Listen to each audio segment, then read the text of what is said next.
Thank you. President Bach, former President Rudenstein, incoming President Faust, members of the Harvard Corporation and the Board of Overseers, members of the faculty, parents, and especially the graduates. I've been waiting more than 30 years to say this. Dad, I always told you I'd come back and get my degree.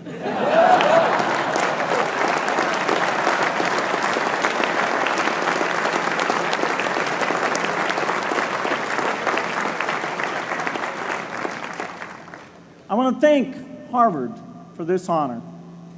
I'll be changing my job next year, and it will be nice to finally have a college degree on my resume. I applaud the graduates for taking a much more direct route to your degrees. For my part, I'm just happy that the Crimson called me Harvard's most successful dropout. I guess that makes me valedictorian of my own special class. I did the best of everyone who failed. But I also want to be recognized as the guy who got Steve Ballmer to drop out of business school.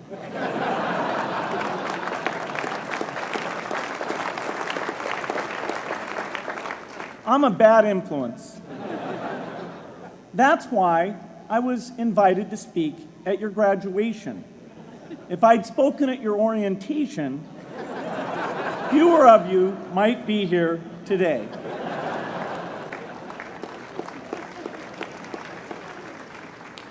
Harvard was a phenomenal experience for me. Academic life was fascinating. I used to sit in on lots of classes that I hadn't even signed up for. And dorm life was terrific. I lived up at Radcliffe in Currier House.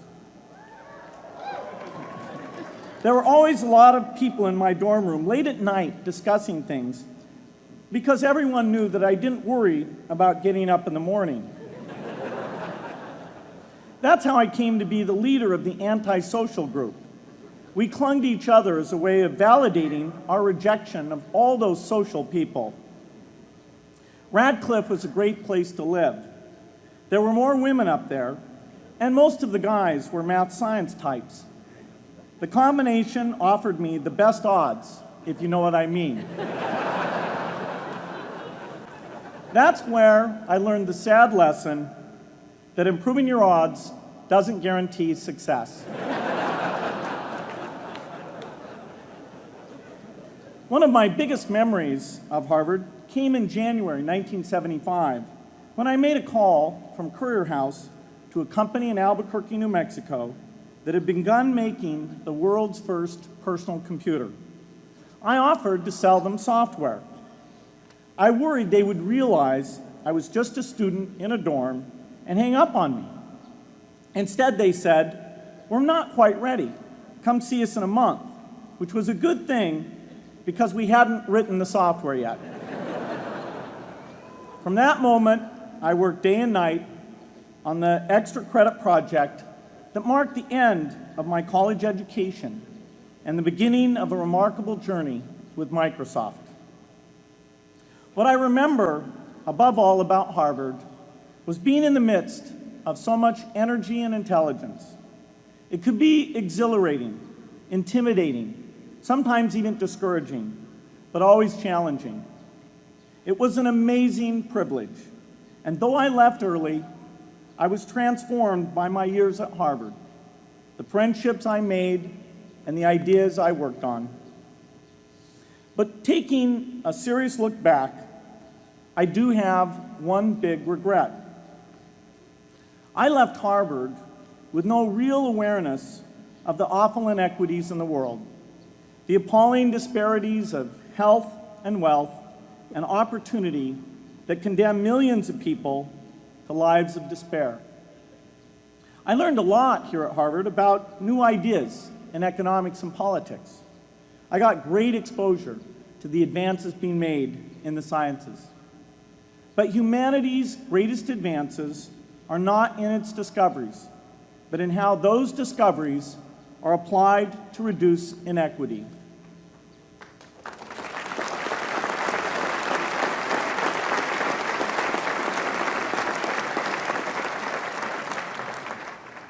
Whether through democracy, strong public education, quality health care, or broad economic opportunity, reducing inequity is the highest human achievement. I left campus knowing little about the millions of young people cheated out of educational opportunities here in this country. And I knew nothing about the millions of people living in unspeakable poverty and disease in developing countries.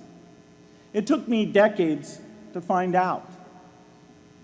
You graduates came to Harvard at a different time. You know more about the world's inequities than the classes that came before.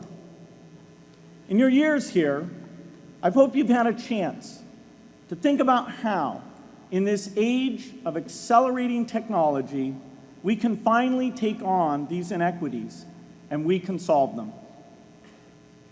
Imagine, just for the sake of discussion, that you had a few hours a week and a few dollars a month to donate to a cause. And you wanted to spend that time and money where it would have the greatest impact in saving and improving lives. Where would you spend it? For Melinda and I, the challenge is the same.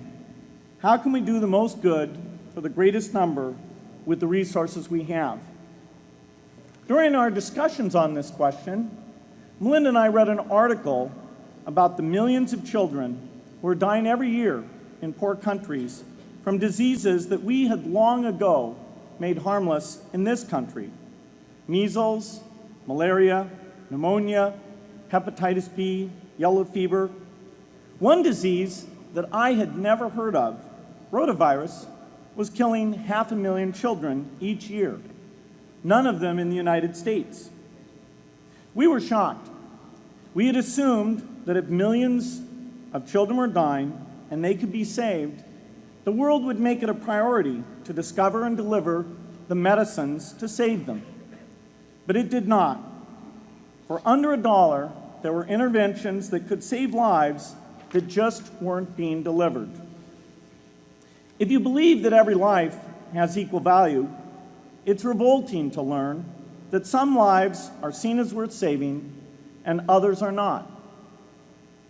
We said to ourselves, this can't be true, but if it is true, it deserves to be the priority of our giving. So we began our work in the same way anyone here would begin it.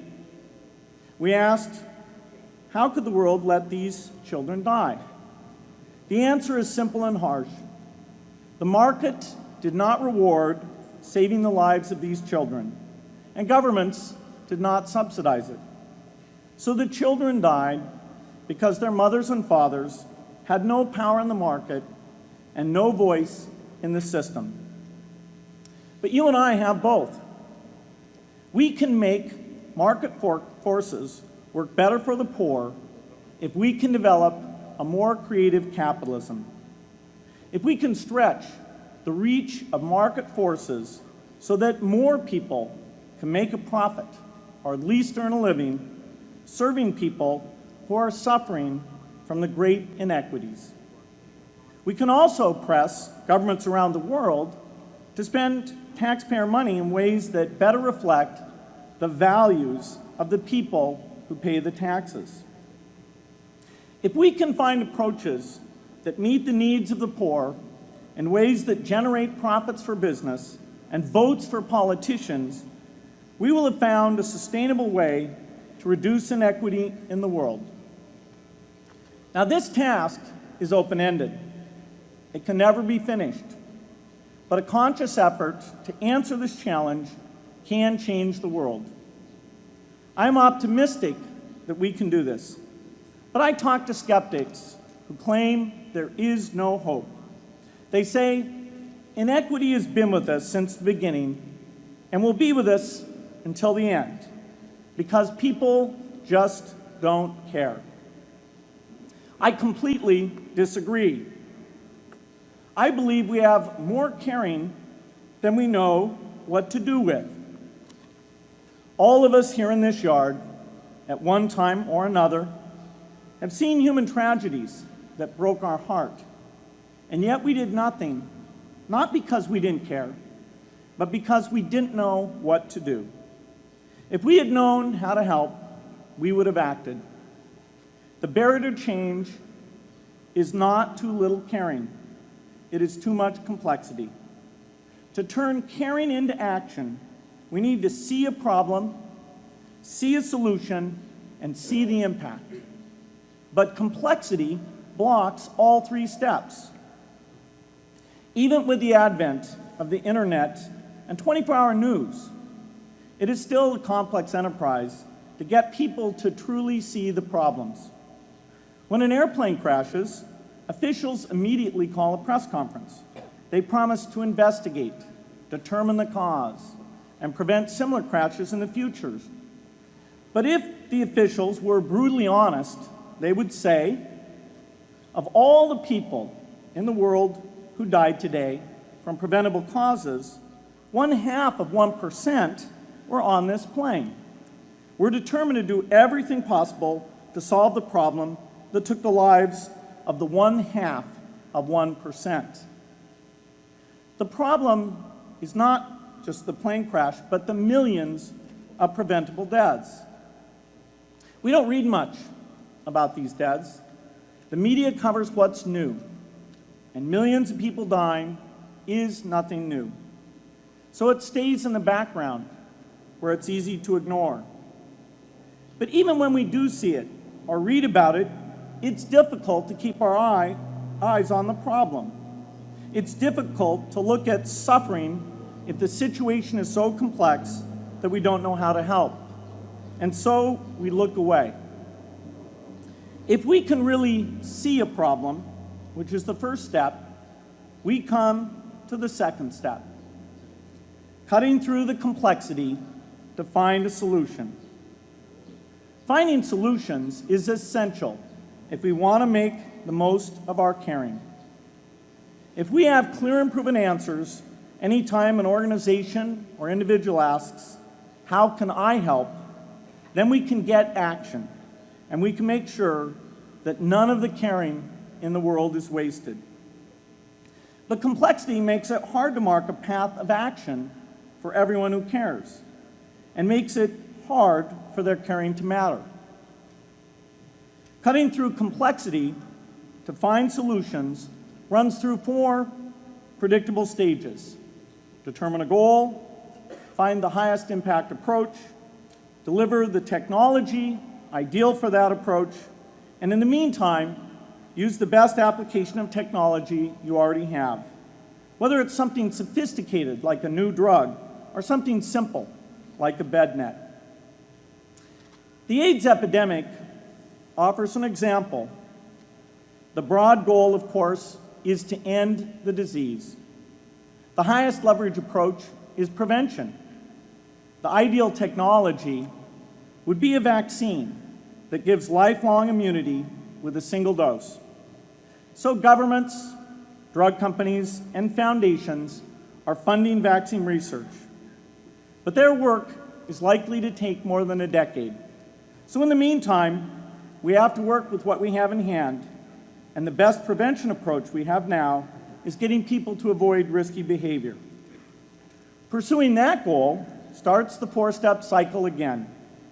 This is the pattern. The crucial thing is to never stop thinking and working, and never do what we did with malaria and tuberculosis in the 20th century, which is to surrender to complexity and quit. The final step, after seeing the problem and finding an approach, is to measure the impact of the work and to share that, success or failure, so that others can learn from the efforts. You have to have the statistics, of course.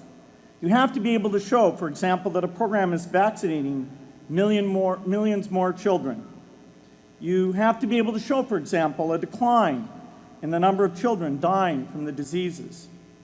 This is essential not just to improve the program, but also to help draw more investment from business and government. But if you want to inspire people to participate, you have to show more than numbers. You have to convey the human impact of the work so people can feel what saving a life means to the families affected. I remember going to the World Economic Forum some years back and sitting on a global health panel that was discussing ways to save millions of lives. Millions! Think of the thrill if you could save just one person's life, then multiply that by millions. Yet, this was the most boring panel I've ever been on. Ever. So boring, even I couldn't stand it. What made that experience especially striking was that I had just come from an event where we were introducing version 13 of some piece of software, and we had people jumping and shouting with excitement. I love getting people excited about software, but why can't we generate even more excitement for saving lives? You can't get people excited unless you can help them see and feel the impact.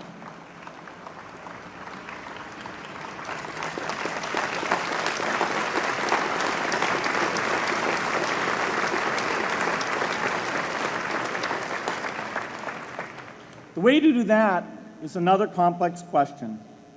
Still, I'm optimistic.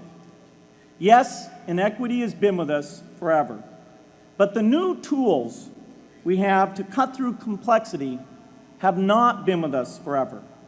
They are new. They can help us make the most of our caring, and that's why the future can be different from the past.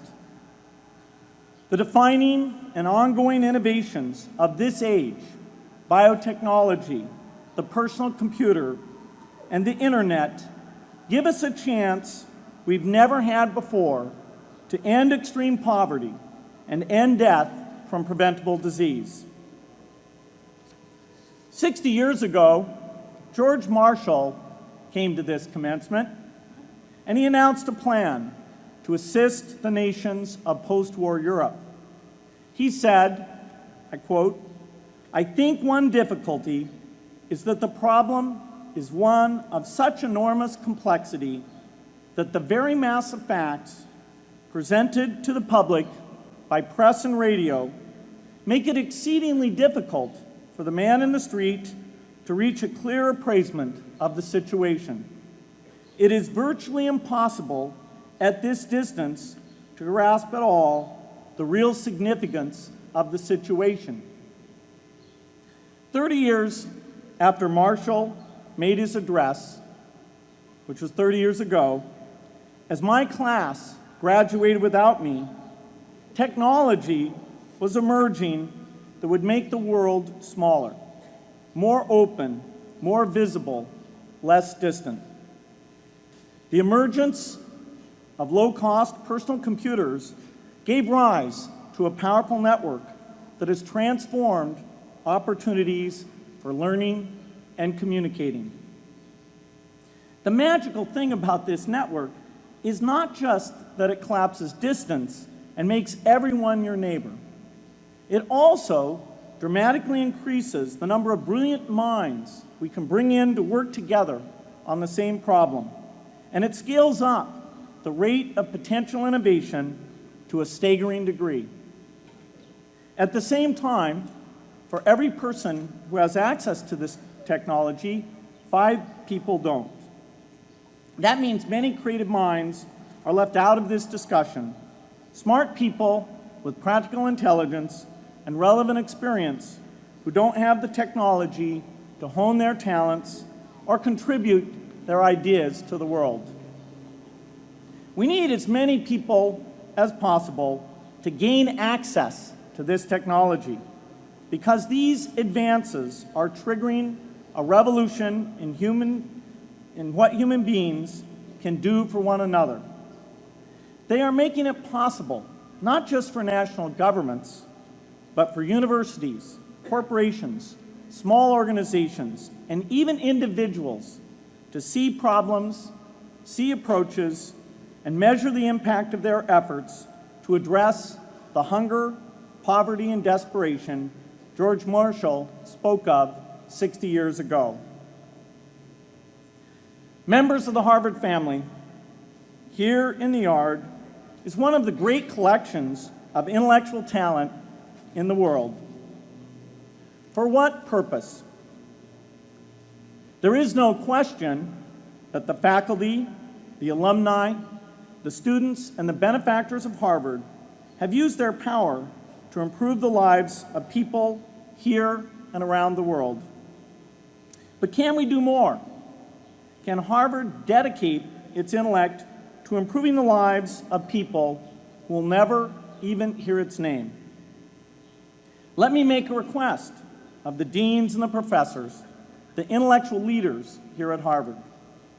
As you hire new faculty, award tenure, review curriculum, and determine degree requirements, please ask yourself, should our best minds be more dedicated to solving our biggest problems? Should Harvard encourage its faculty to take on the world's worst inequities?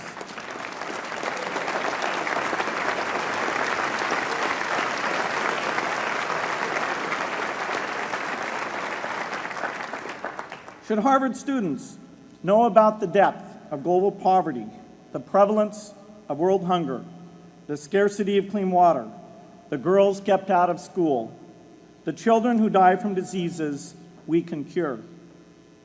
Should the world's most privileged learn about the lives of the world's least privileged? These are not rhetorical questions.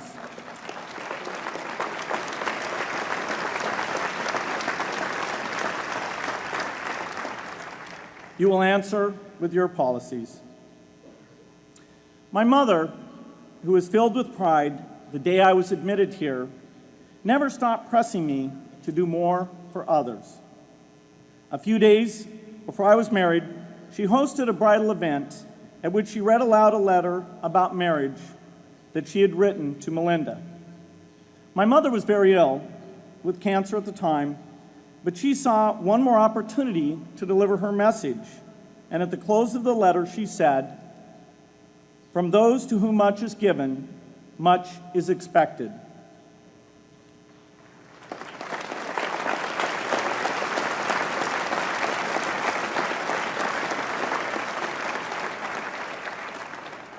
When you consider what those of us here in this yard have been given in talent, privilege, and opportunity, there is almost no limit to what the world has a right to expect from us. In line with the promise of this age, I want to exhort each of the graduates here to take on an issue, a complex problem, a deep inequity, and become a specialist on it. If you make it the focus of your career, that would be phenomenal. But you don't have to do that to make an impact. For a few hours every week, you can use the growing power of the internet to get informed, find others with the same interests, see the barriers, and find ways to cut through them. Don't let complexity stop you. Be activists. Take on big inequities. I feel sure it will be one of the great experiences of your lives. You graduates are coming of age in an amazing time. As you leave Harvard, you have technology that members of my class never had. You have awareness of global inequity, which we did not have. And with that awareness, you likely also have an informed conscience that will torment you if you abandon these people whose lives you could change with modest effort. You have more than we had. You must start sooner and carry on longer. And I hope you will come back here to Harvard 30 years from now and reflect on what you have done with your talent and your energy. I hope you will judge yourselves not on your professional accomplishments alone, but also on how well you have addressed the world's deepest inequities. on how well you treated people a world away who have nothing in common with you but their humanity. Good luck.